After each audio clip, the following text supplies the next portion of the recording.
The two things that stick out to me is, one, when I ask people what motivates them, if they don't already know Pink's work, Right.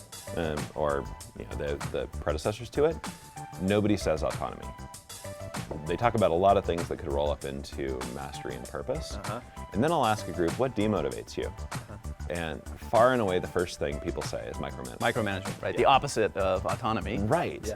Yeah. Which tells me that autonomy is something we just assume we have as humans. Right? And it's like table stakes for motivation. But when it's taken away, we notice.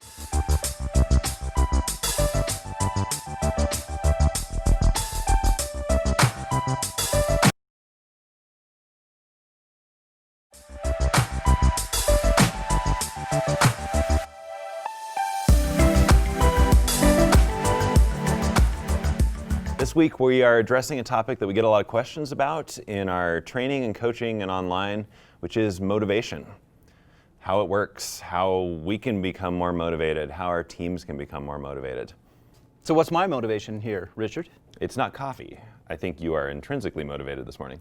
That is correct. So tell us more about how motivation works and we'll figure out what to do with it. Yeah, when we talk to clients, when we talk to people that are asking about this, we often talk a lot about the research and summaries of the research to make it a little more digestible. So I'm going to give a brief history lesson of the science of motivation. So the first real seminal research in the science of motivation was done by Douglas McGregor at the MIT Sloan School. McGregor wrote a book called The Human Enterprise where he posited a theory that he called Theory X and Y. Theory X of motivation is that in order to motivate people at work, they kind of need carrots and sticks. They need extrinsic motivators. They need incentives and disincentives in order to be really engaged at work, to do good work. Theory Y of motivation is that motivation at work is as natural as eat, sleep, play for human beings, and the job of management is just to remove the barriers to that intrinsic motivation.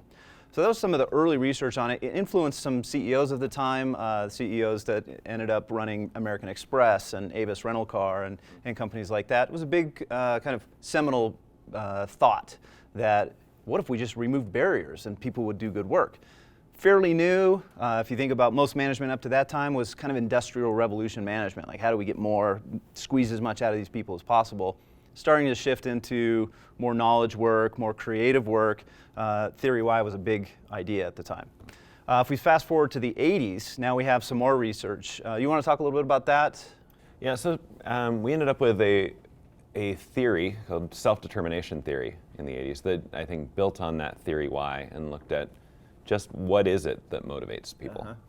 And I think McGregor was more positing a hypothesis based on his own intuition and experience. I don't think he was doing validation and those types of things. He was saying, this seems to be true to me. It was very aligned with his personal philosophy, and so he wrote the book. Right. And when I looked at the research from the 80s, one of the things I struggled with was every study seemed to have its own model. Like, just focus on these three things, and then somebody else would say, well, just focus on these three other things. Yeah.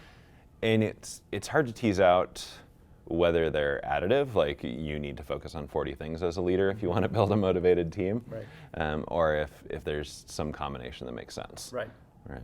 Yeah, and I think we get to this idea that for human beings, there are, in most cases, a few core motivators that matter.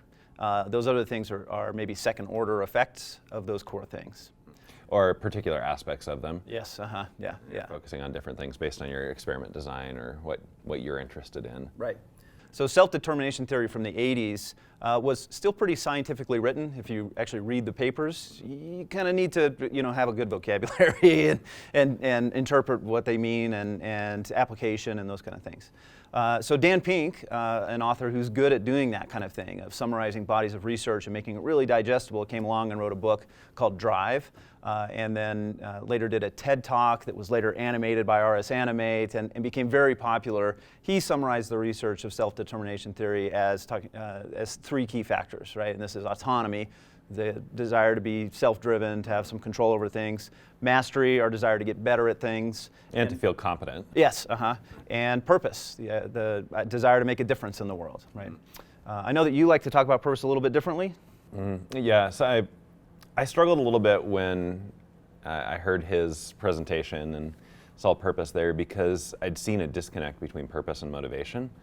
I remember seeing a client in the shadow of a purpose poster.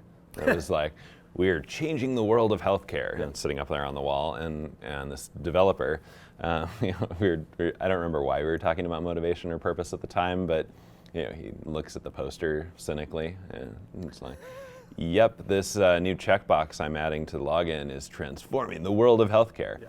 And it was like having the purpose sitting there was actually demotivating for him. Yeah. Right. And then we get to a sprint review, and one of the stakeholders, or one of the customer representatives, a nurse who would actually use this system, looks at it and says, thanks for building that remember me checkbox, because now I can stay logged in through a whole patient visit and actually interact with the patient more effectively.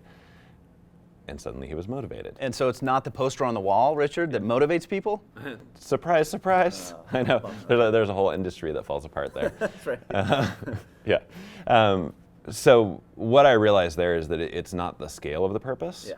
It's your connection to the purpose. And when I went back to some of the original sources, I found they didn't use the word purpose. That was Pink's kind of popularization of it. Yes. It's relatedness was the term they used. Or connection. And is it connection to others? Is it connection to the idea or the outcome? Or is it a little of both? It seems to depend on the study. It's one of those things. Yeah. So when we talked in a previous episode about the Humanizing Work themes, and we talk about impact, like doing something that matters to other people, having a positive impact on other people, I think we're talking about this relatedness thing. Yeah. It's hard for me to imagine a motivating purpose that doesn't somehow impact another person. I think we're wired to care about other people. I'm trying to think of an example, and I can't. Like, challenge accepted. Right. I will think of just such a purpose. But when I think about what's really motivating across our clients, what's motivating to us, if it's about purpose, there's somebody else involved. We can have motivation that's more centered around mastery and our own growth. Right. That's not about somebody else. But even then, like as you're getting good at an instrument or something, you want to show other people. That's right. Yeah. You want to have an impact on somebody else. So I don't think we can disconnect that from other people. So I want to talk about two other books or bodies of research that I often refer to.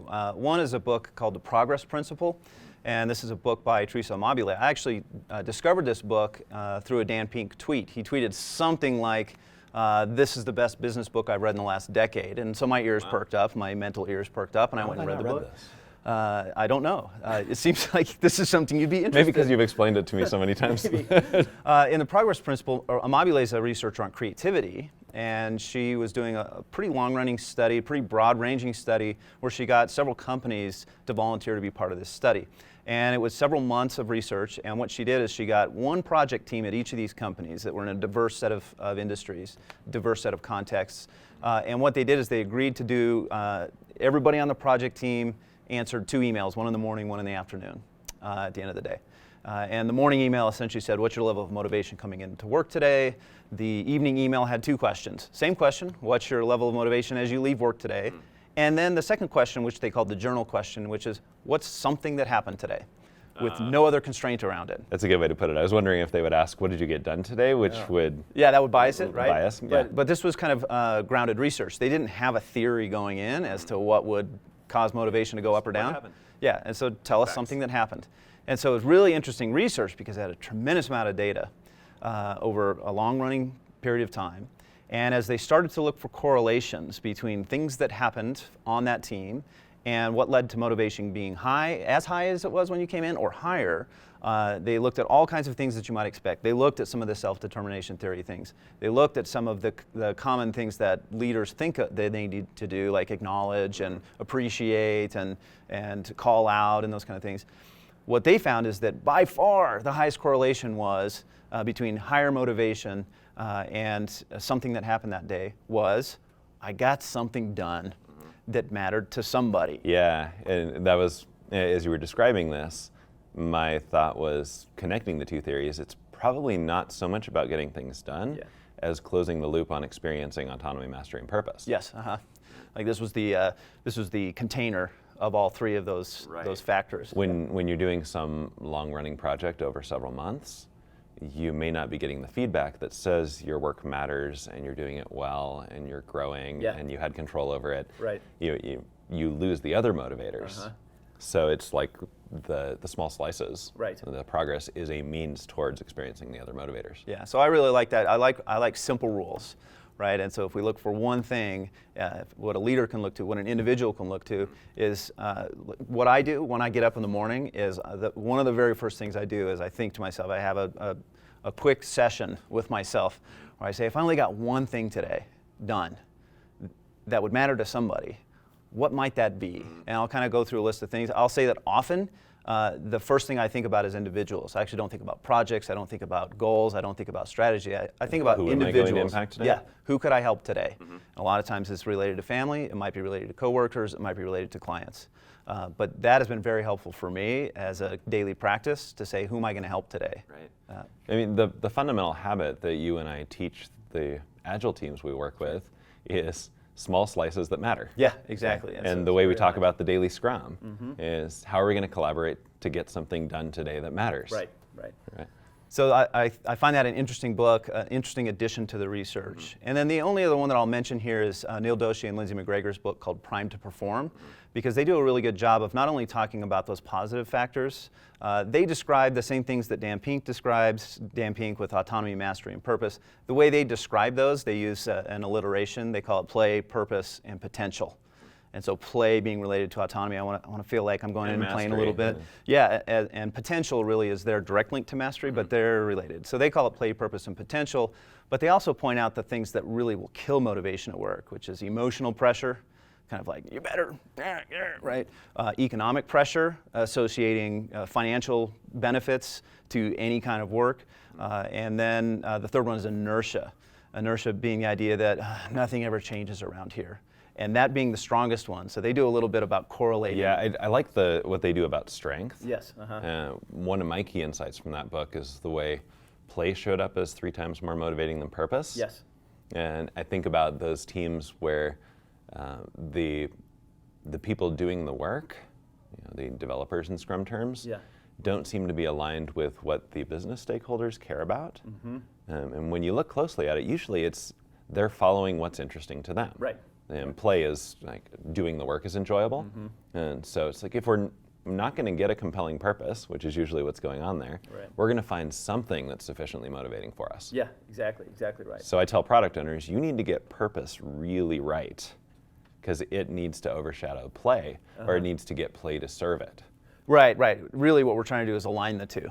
Right. Can we find something that is meaningful for the company, meaningful for the business, meaningful for customers, as well as meaningful for me personally. And Google's done some research around their best teams, and they're publishing a lot of this really interesting information on a site called Rework. Citing sources. Yeah, well, essentially it's internal research. Yeah, they're like rediscovering the same things. Yeah, and rediscovering the same things. And when they talk about their best teams, 2 of the factors there that I think they do a good job of separating out is meaning of the work and impact of the work.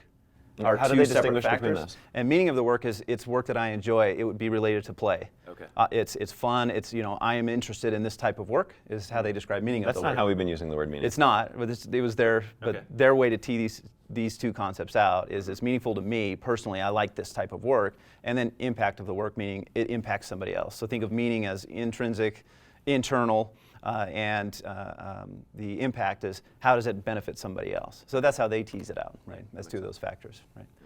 So that's a lot of kind of information to draw on, Richard. What kind of advice do you give when people say, my team just doesn't seem motivated? Where should I start? Yeah. So if we want to simplify it, I think Pink's 3 things are a good enough summary. Yeah. And memorable. So autonomy, mastery, purpose. Right. And there's a really cool video that people can watch that only lasts 8 minutes and they can kind of digest the key concepts of it. He does a good job also of citing some of the research studies that support these things. And so if you're working with leaders who might be skeptical and feel like this motivation stuff is woo-woo and who cares, right? Show me the money. Yeah, Drive is a great book at citing the sources. And he does talk about how things like money play in. Yes. So he's not ignoring the things that show up later in Primed to Perform. But he does give us this simple 3-item thing to focus on, which is where I usually point leaders. Right. So it's give your people the right amount of autonomy. Yeah. Now, autonomy is kind of nuanced. Yeah. There are a couple things that are really striking to me about autonomy, and I actually haven't seen these much in the research, but they seem to show up over and over again in my anecdotal experience. So take that for what it's worth. Right. The two things that stick out to me is, one, when I ask people what motivates them, if they don't already know Pink's work, Right. or the predecessors to it, nobody says autonomy. They talk about a lot of things that could roll up into mastery and purpose. And then I'll ask a group, what demotivates you? And far and away, the first thing people say is micromanagement. Micromanagement, right? The opposite of autonomy. Right. Which tells me that autonomy is something we just assume we have as humans. Right? And it's like table stakes for motivation. But when it's taken away, we notice. And the flip side of that is many people have had this experience. I've had this experience of getting more autonomy without direction. It's not motivating. It's like floundering. I don't know what I should be doing. Yeah, there's a leadership type that's very passive, right, or a characteristics that's very passive, and they think they're being great leaders because I don't care what you do. Everything. Exactly. Let me just delegate everything to you, and you figure it out, and that's highly demotivating to people. Right. So autonomy is kind of table stakes for motivation. It's the first thing that sticks out. The second thing, which I really haven't seen in the research anywhere, but if somebody has seen this comment, I would love to be pointed to something about it, which is that it seems that you can delegate autonomy to other people and still be motivated. Assuming that you trust that they'll use the autonomy well, right? Right. So I think about my mountain bike coach, who I trust to help me become a better, safer, faster mountain biker. Right. And when I do a coaching session with Lee, he tells me what to do. Right? And you're not like, don't tell me what to do, I have autonomy. I'm not into biking anymore because Lee told me to take 10 laps on the slalom track.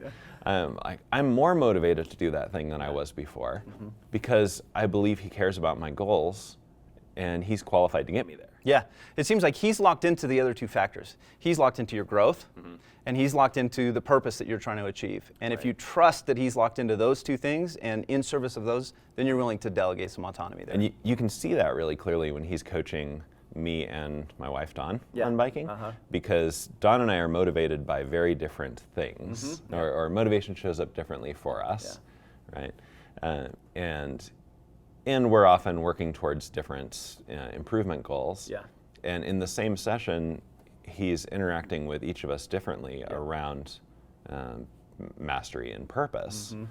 And we're both willing to delegate that autonomy as a result of it. And part of his skill as a coach is recognizing the difference in what motivates you and really tapping into that. And so that's a skill that leaders can develop, is to recognize in this context, this person, what's going to be helpful here, and for this person it might be very different. So it's not just give everybody the same level of autonomy, the same opportunity for growth, and the same statement about what the purpose of the work is.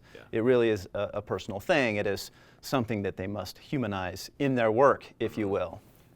And this is a good point to give my regular plug for leaders should be getting coached somewhere, not necessarily on leadership. I definitely value leadership coaching. We do it. But I think being a beginner and growing in something and seeing what it feels like to be coached makes you better at dealing with other people and coaching them. And so I get coached in mountain biking, singing, Muay Thai. And I'm more a beginner in some of those than others. And it's a great experience for me as a leader and coach, because I know what it's like to be on the other side of it, and I'm more aware of how different things feel, including motivation. Well, hopefully this has been helpful to you. Hopefully you got a few tips and tricks, a few ideas that help you do something today. Remember that idea of daily progress. And so this is, again, like most of the things we teach, not something where you need to go out and completely change how you're working, how you're leading, how you're showing up at work. You can pick any of the things that we've talked about today and say, you know what, tomorrow I'm going to try that a little bit at work and see how that changes things. Think of it as an experiment in how I can be more motivated and how I can help other people feel more motivated at work. All right, how can I ramp up autonomy, mastery, or purpose a little bit today? Good. So if you've found things that are helpful to you, we'd love to hear about it in the comments. So please do comment. Please do get in touch if you have some ideas that would be helpful here. And we hope to hear from you soon in this episode, or subscribe so you can check out all these episodes of the Humanizing Work Show. See you next time.